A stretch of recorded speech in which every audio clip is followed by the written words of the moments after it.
pero cada vez me vienen más cosas, recuerdo, así que...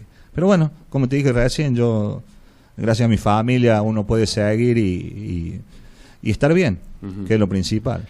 Una gran contención fue la familia, ¿no? Sí, yo creo que...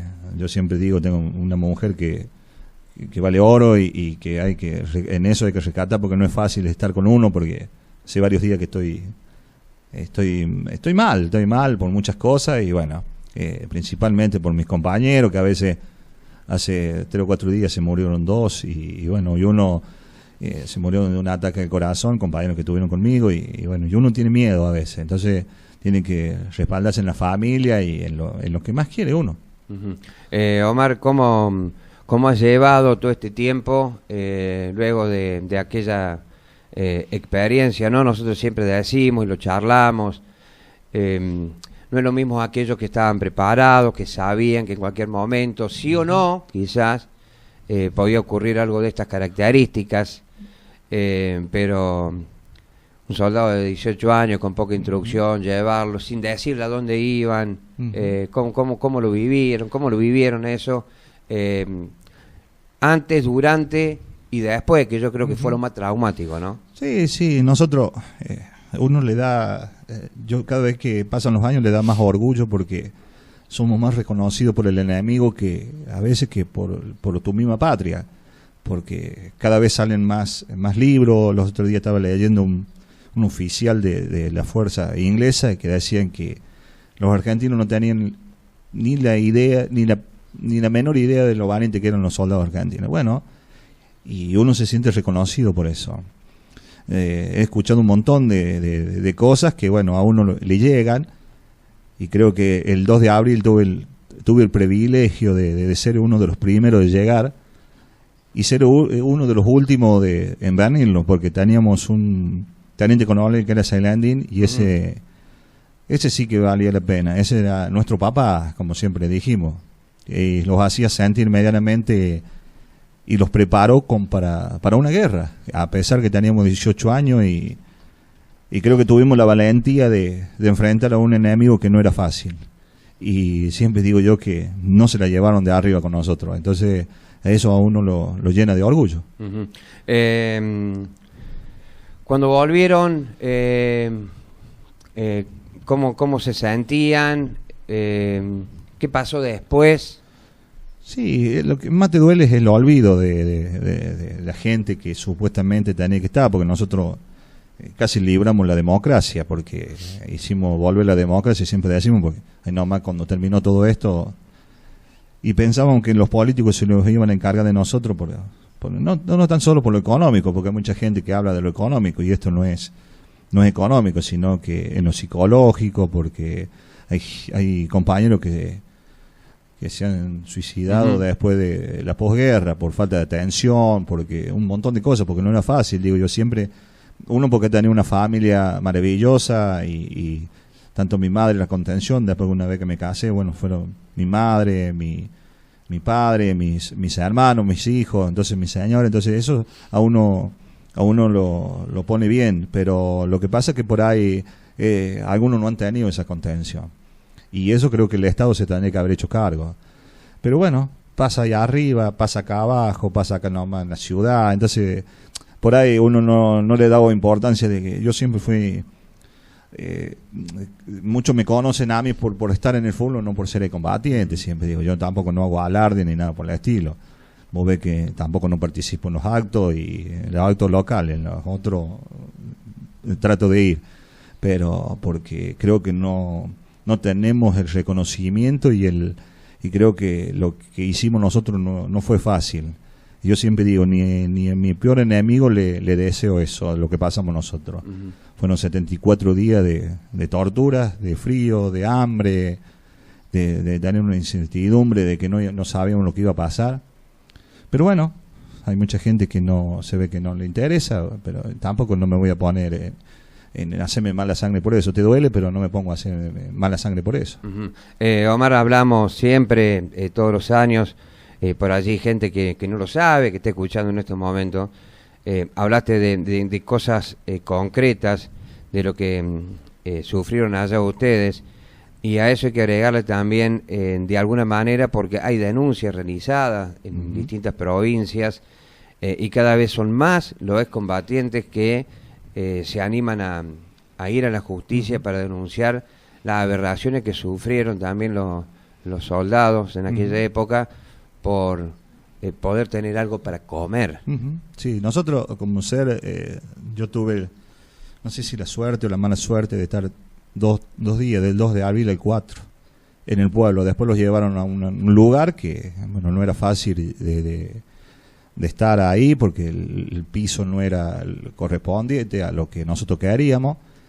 Tenía un pozo zorro que se llenaba de agua y bueno, ya ahí los dejaban.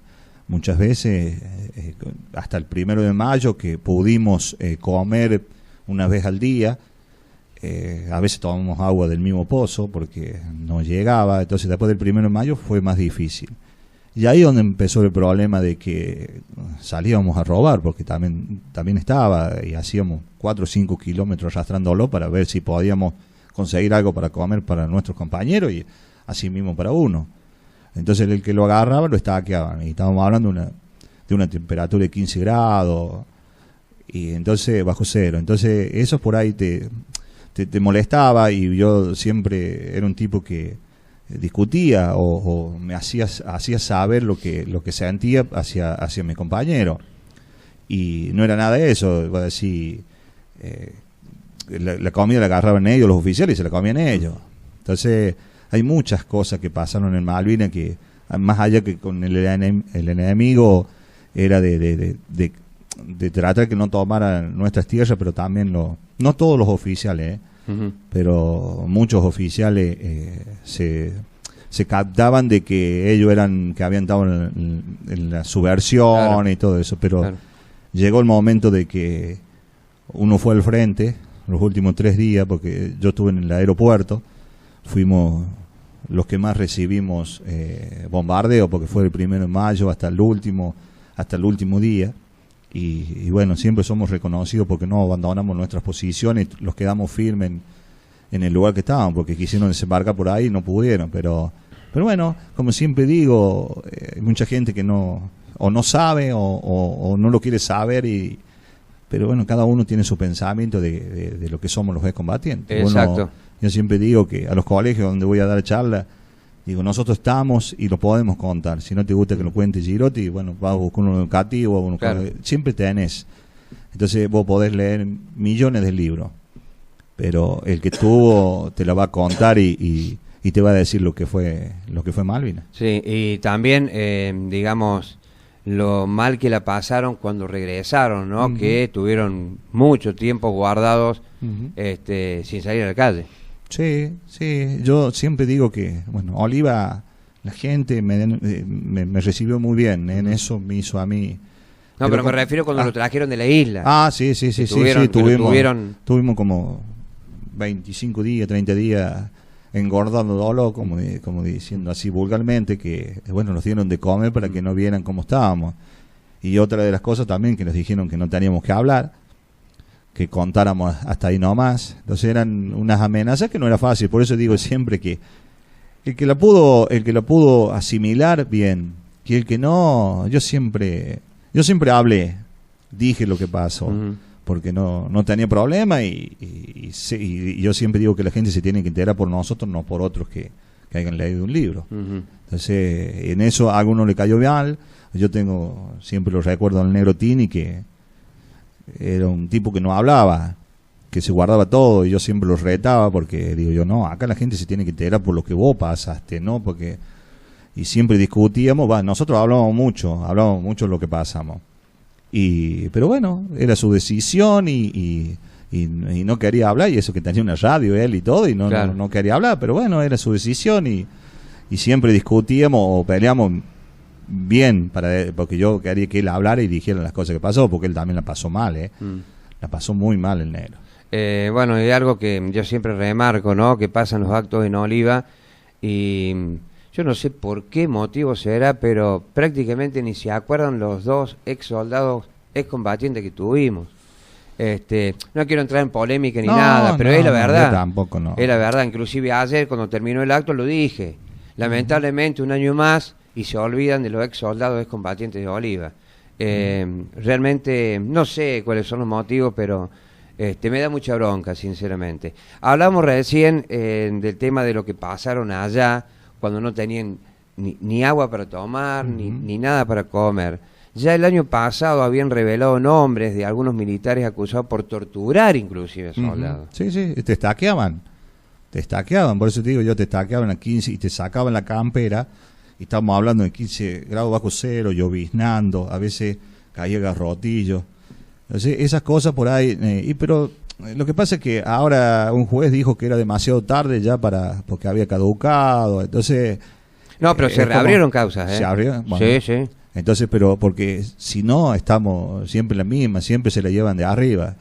Uno no es rencoroso, un subteniente siempre me decía, no tenés que ser rencoroso, tenés que... O sea, no tenemos un sargento que era de lo peor. Era de lo peor, era de lo peor. Pero como te vuelvo a decir, fuimos al frente y él no apareció. Entonces esas cosas, después se lo dijimos. Y vamos al regimiento y él no va con nosotros. Porque vamos los 28 de mayo, el día de bautismo que hacemos en Sarmiento, en Chubut, donde los invita el regimiento 25. Entonces, y él no va por algo. Entonces, esas cosas por ahí te duelen. Porque yo no tengo rencor ni nada por el estilo, pero lo que te hicieron, yo siempre digo, no tenía nombre, porque nosotros, siempre el teniente coronel Sailendín nos decía, ustedes son los que me van a cuidar la espalda, entonces yo tengo que estar bien con ustedes, porque la primera que van a hacer, si yo no estoy bien con ustedes, ustedes me van a matar a mí, porque él sabía. Entonces él siempre los hablaba, los decía cosas, por eso nosotros le decimos que fue nuestro segundo padre. Omar, ¿cómo fue cuando llegaste a Oliva? Bueno, Oliva me trajeron, los largaron en tren de allá. Tuvimos como 2 días y medio para llegar de Comodoro Rivadavia hasta Buenos Aires. De Buenos Aires cuando los llevaron ya sabemos que ustedes fueron y no sabían a dónde iban. No. Eso ya lo sabemos. Sí, lo cargaron un día del regimiento en una tarde y a la noche nos encontramos en Comodoro Rivadavia. A la noche, bueno, nos dicen que los tenemos que alistar porque hay un conflicto, pero no nos decían con quién.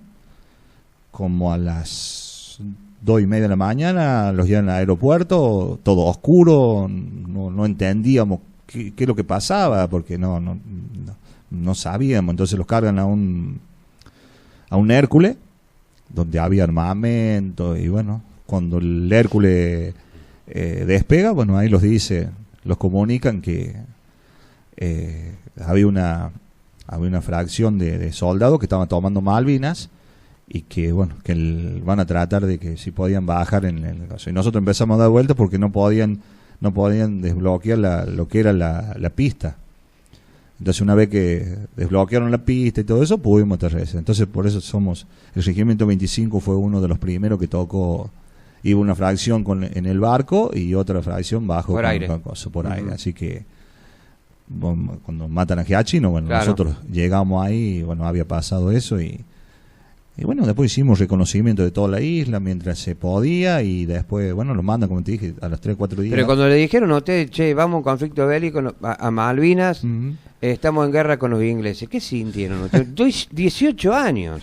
Y nada, gritamos viva la patria y vamos para adelante, pero siempre digo yo que nosotros en esa época no había nada de la tecnología que hay ahora, entonces no sabías a qué te enfrentabas y cómo te enfrentabas, porque no tenías ni noción, porque la realidad es que no teníamos ni noción, lo único que teníamos era coraje en esos momentos hasta el 1 de mayo.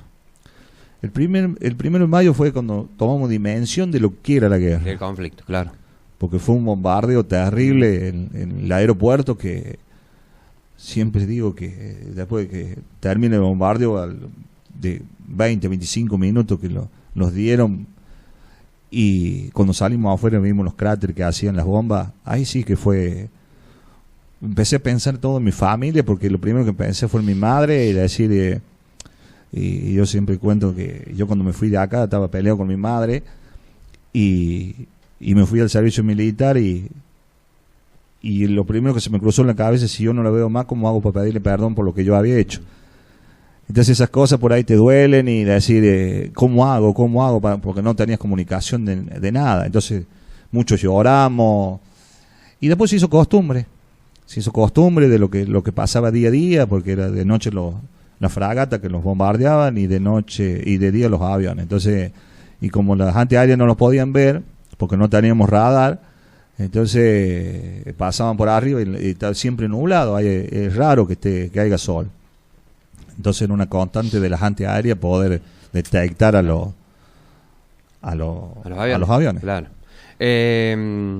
¿Ustedes se enteraron lo que pasó aquí en Argentina cuando ustedes estaban en guerra allá? No, nosotros nos enteramos después de lo que Después había cuando vinieron pasado. acá. Sí, Bueno, sí. a nosotros nos decían que ustedes estaban enterados de todo, que les llegaban las donaciones, que todo lo que se recaudaba que le iba a llegar en tiempo y en forma, abrigos, alimentos. A mí me tocó estar en pleno conflicto en la fábrica militar de Villa María, porque somos de la misma clase, Omar. Y a nosotros, bueno, el 2 de abril de la mañana temprano nos anunciaban, quizá en el mismo momento que lo anunciaron ustedes, que estaban por bajar allá, que estábamos en conflicto y en guerra con Inglaterra. Y bueno, nuestro trabajo, si se quiere llamarlo de alguna manera, era la guardia, nada más y nada menos que los polvorines. Sí. Y estábamos recontra cagados, te digo la verdad. Sí. Y estábamos acá. Me imagino y nos imaginamos lo que estaban pasando ustedes, que a lo mejor en un primer momento ni cuenta se dieron, pero después se dieron cuenta de la magnitud. Pasó el 1 de mayo, como decís vos, ¿no? Acá se hicieron campañas, nosotros lo vivimos ahí en Villa María. Reunidos los oficiales de la fábrica con el obispo de Villa María, contando una mesa 4 veces más grande de la que tenemos acá en la radio, llena de oro y de plata, pesándolo y dividiéndola. La gente solidarizándose con los soldados, enviaban alimentos, ropa, todo. Lo juntábamos en caja y lo guardamos en las piezas. Eso no salió nunca de acá, y como no salió acá de Villa María, no salió de ningún lado. No, ya me parece. Encima había oficiales, suboficiales, que cargaban cosas en sus vehículos y se las llevaban, y nosotros éramos testigos y veíamos todo eso y no sabíamos qué hacer realmente. Sí, porque no podía decir nada. Lo que ocurrió acá es un fiel reflejo de lo que ocurrió a nivel nacional.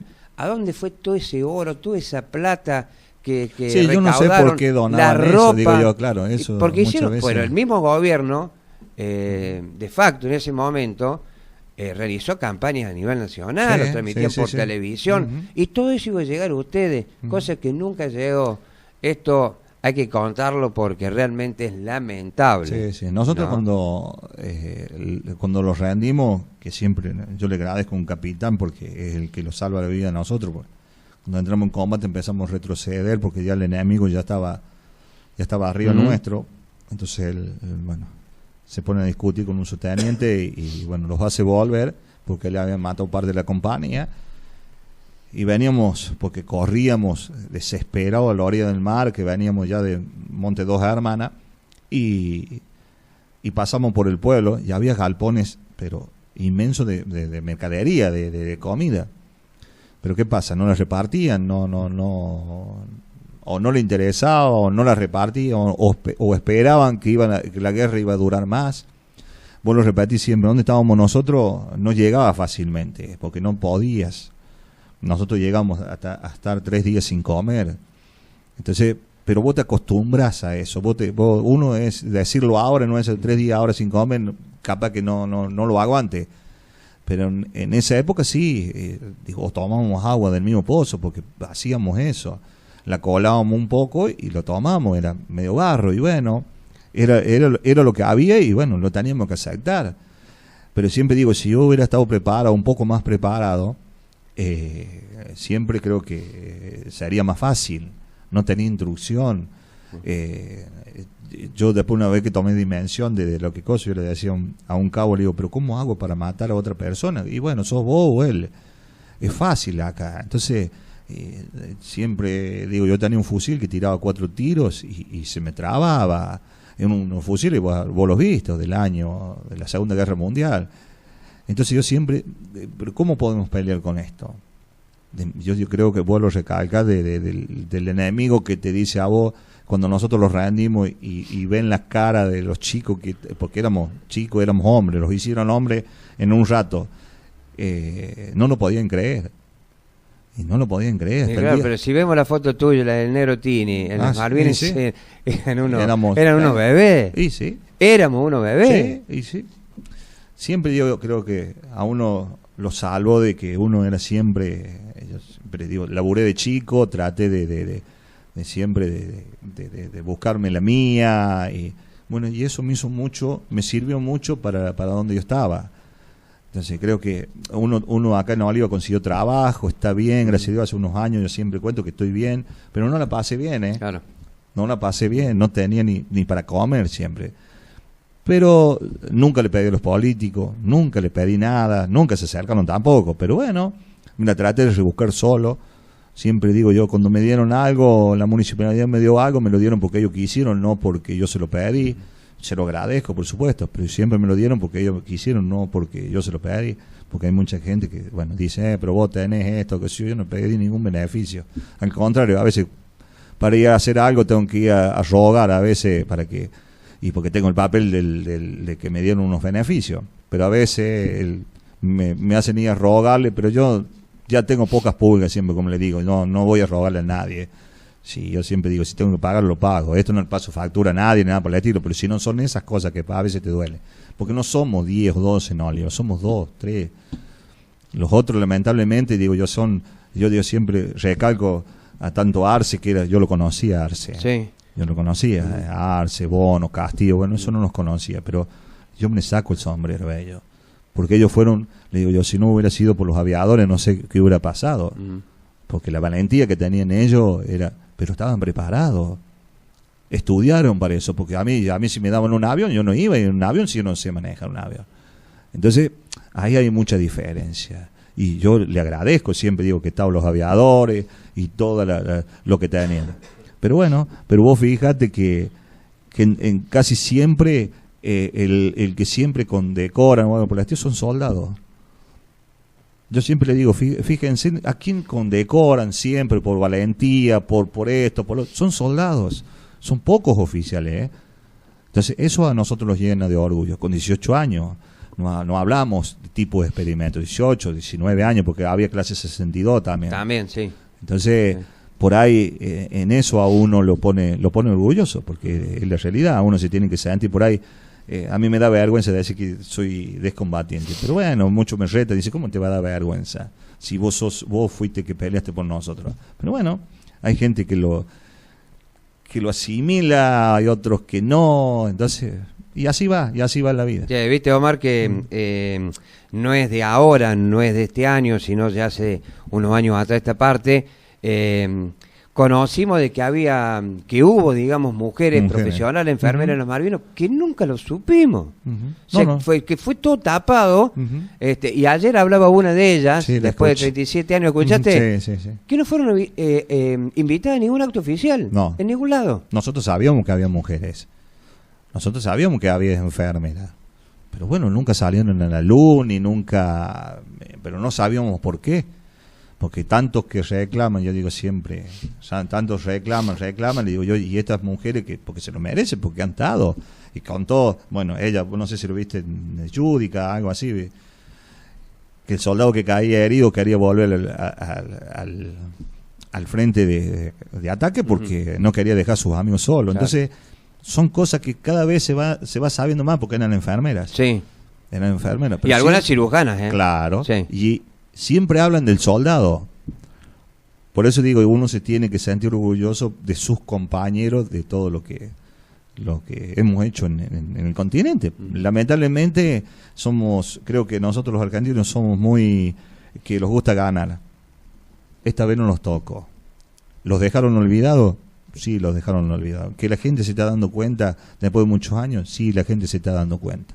Entonces, muchas charlas, yo doy charlas en los colegios, como te decía, doy charlas en los colegios y todo eso, y bueno, y eso es bueno para seguir. Sí, para que las nuevas generaciones conozcan verdaderamente lo y que te ocurre, lo cuente realmente el que tuvo. El que la pasó. Vuelvo a repetir, si no soy yo, puede ser cualquier excombatiente, porque cualquiera puede tomar la posta de hablar de... Sí, yo también puedo leer un libro, ir y comentar, pero y uno sí, no estuvo. No, por eso por ahí. Pero bueno, esto es lindo, digo yo, que la gente a veces llega, yo ayer eran millones de mensajes por privado, por el Facebook, y eso a uno le llena el corazón, porque es la realidad, a uno le llena el corazón que se acuerden en esta época. Y bueno, yo sé que siempre están, pero bueno, en esta época es como un cumpleaños, siempre digo yo que vemos como un cumpleaños. Entonces, pero bueno, siempre agradezco a la gente, no me da por ahí, no soy muy ducho para escribir, pero bueno, siempre trato de agradecerle a la gente. Omar, ¿cómo es la situación de los excombatientes clase 63, 62, con respecto a las pensiones, a la obra social, a la contención de las personas, de la familia? ¿Cómo es la situación hoy? No, bien. Yo creo que tenemos un centro de veteranos en Córdoba, y bueno, a nivel nacional los hemos tratado de unir todos. Siempre hay algunos, viste, que siempre esto es, algunos buscan por el lado político, claro. Otros lamentablemente, porque no buscamos siempre para el bien, para el excombatiente, porque si no luchamos todos juntos. Tuvimos muchos años desunidos, porque cada uno hacía la suya, y si vos no vas fuerte allá arriba a pelear, es muy difícil que consigas. Bueno, ahora han conseguido muchas cosas. Bueno, las atenciones son muy buenas. Bueno, tenemos nuestra pensión, que hace un par de años, que cuando estaba Menem, y después, bueno, los dio una pensión mínima que los había dado. Bueno, después entró el kirchnerismo, que bueno, ahí los levantó un poco, y bueno, sigue lo mismo, no cambia nada. Por ahí, que si uno puede, siempre digo yo que no es tema plata, te hace falta, yo digo, no digo que no, pero por ahí en el tema salud, a donde estábamos medio flojos, bueno, ya ahora creo que ahora estamos más o menos recuperando lo que creemos que los merecemos. Omar, formas parte, me está diciendo de alguna manera, de alguna agrupación a nivel provincial y nacional. Sí, soy socio, pero hay un presidente, hay un secretario, y todos están trabajando muy bien. Eso yo siempre tengo contacto, y bueno, hay un grupo que te van diciendo todo lo que van logrando, y todo eso, que es bueno para nosotros. Bueno, reiterar, tema salud, que era lo más importante que siempre se luchó, y siempre ellos tratando de que la soberanía, que las Islas Malvinas, porque hay políticos por ahí que si vos no le toca... Sí, se lavan las manos. Sí, le importa tres carajos. Sí. Bueno, entonces nosotros eso es lo que no queremos, que se olviden de siempre reclamar de la soberanía de las islas. Porque de otra forma, obviamente. Sí, no, sí, por supuesto. Diplomática. Claro. Yo siempre, bueno, los chicos también les digo que ellos estudiando no voy a estar más yo, o sí, pero que mi nieto el día de mañana diga, bueno, las Islas Malvinas son argentinas. Exacto. Entonces ese va a ser el orgullo más grande, y yo siempre digo a mis nietos que siempre luchen para el día de mañana,